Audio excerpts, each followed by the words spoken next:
নমস্কার, শিলিগুড়িতে সুপর্ণা বলছি। আশা করি আপনারা সবাই ভালো আছেন, সুস্থ আছেন। আজকে হচ্ছে রাম ঠাকুরের মন্দিরের উৎসব, তো ওই জন্য যাচ্ছি। 11:30 বাজে প্রথম ব্যাচে বসবো বলে উঠছি। আর এই মালাটা আমি সোনাঝুরি হাট থেকে কিনেছিলাম, ভালোই লাগছে। ফার্স্টবার পরেছি, আর বহুদিন পরে ওড়না খুঁজে পেয়েছি চুড়িদারের, একদম পারফেক্ট ওড়না পরে যাচ্ছি বলে খুব হ্যাপি লাগছে, জানেন তো। আমি পরেছি, দাঁড়ান, আমি এই চুড়িদারটা পরেছি, হ্যাঁ, ওড়নাও পরেছি। এই চুড়িদারগুলো বহুদিনের পুরনো, 9-10 বছর হয়ে গেছে। আসলে পরাই হয় না, হ্যাঁ, বহু জিনিস থাকলে একসাথে থাকলে যা হয়। হ্যাঁ, আপনার গরমের দিনে তো এগুলো পরতে খুব গরম লাগে, তো পরলে পরে বেশ ভালোই লাগে, তাই না? তাহলে কি, চলুন, একদম স্নান ধান করে নেওয়া হয়েছে, পুজোও করা হয়ে গেছে, এখন যাব, রেডি হব। একটু ব্যাগের মধ্যে আপনার হচ্ছে প্রদীপ নিয়ে নিলাম, ধূপকাঠি নিলাম, অনেক দেরি হয়ে গেছে, এখন আর দেখানোর সময় নেই। এই হচ্ছে ব্যাগ, এই হচ্ছে ব্যাগের মধ্যে সব নিয়ে নিলাম। ডোনা আছে, ডোনা শুয়ে আছে, আমি একাই যাব। আমি দেখেছি সবার সাথে আমার সাধ্য হয় না, ঠিক আছে? তাহলে বেরিয়ে পড়ছি, চলুন যাওয়া যাক। প্রথমে ভেবেছিলাম টোটোতে যাব, দেখা যাক কতটা যেতে পারি। অর্ধেক রাস্তা যাবো হয়তো টোটোতে, আর এই দিকটা না একটু ব্যাক সাইড হয়ে যায়, ওই জন্য টোটো পাওয়া যায় না ঠিক মতো। পেলে তো উঠে যাবো, আর না পেলে এই হাঁটা পথেই বেরোবো।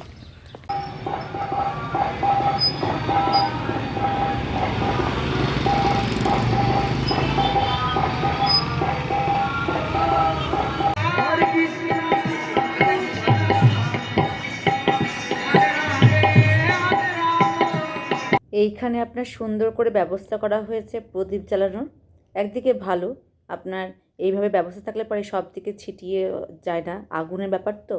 বেশ সুন্দর করে আপনার এখানে সবাই যার যার মনস্কামনা আছে সেইগুলো পূরণ করার উদ্দেশ্য নিয়েই আপনার প্রদীপ জ্বালিয়েছে। আমি একটু ঘিয়ের প্রদীপ নিয়েছিলাম, সেটা জ্বালিয়ে দিলাম, একটা সেনগুপ্তর নামে, একটা মেয়ের নামে। তাহলে ভালো লাগে, তাই না বলুন?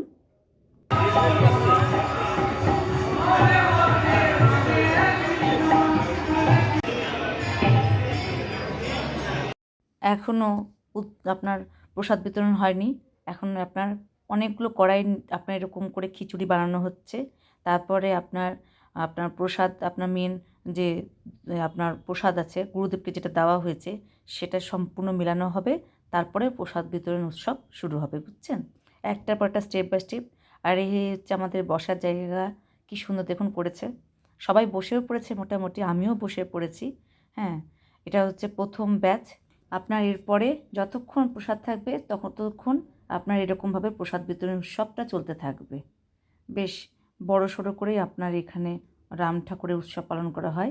এটা হচ্ছে শিলিগুড়ির রাম ঠাকুরের মন্দির।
এখন হচ্ছে এইভাবে আপনার সম্পূর্ণ এটাই, এই যে আপনি দেখছেন পুরো চৌবাচ্চা জুড়ে কিন্তু এগুলো সম্পূর্ণ খিচুড়ি।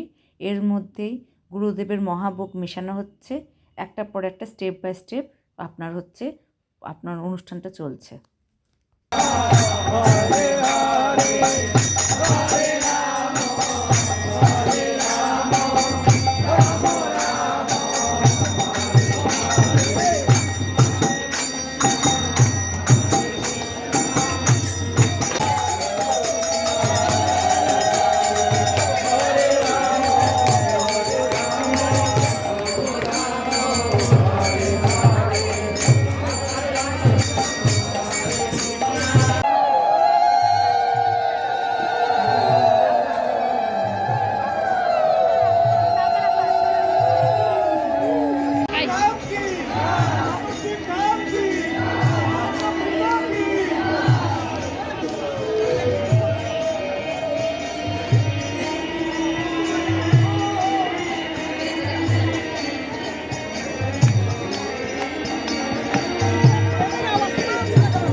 নাট মন্দিরের বাইরে গিয়ে কিছুক্ষণ দাঁড়াবেন না।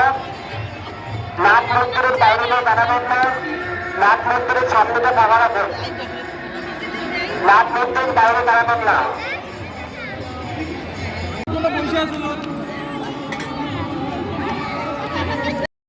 প্রসাদ খাওয়ার সময় অবশ্যই একটা এরকম চামচ নিয়ে যাবেন, কারণ প্রচণ্ড গরম আপনার হয় প্রসাদ, আপনার হাতটা পুড়ে যাওয়ারও ভয় থাকে।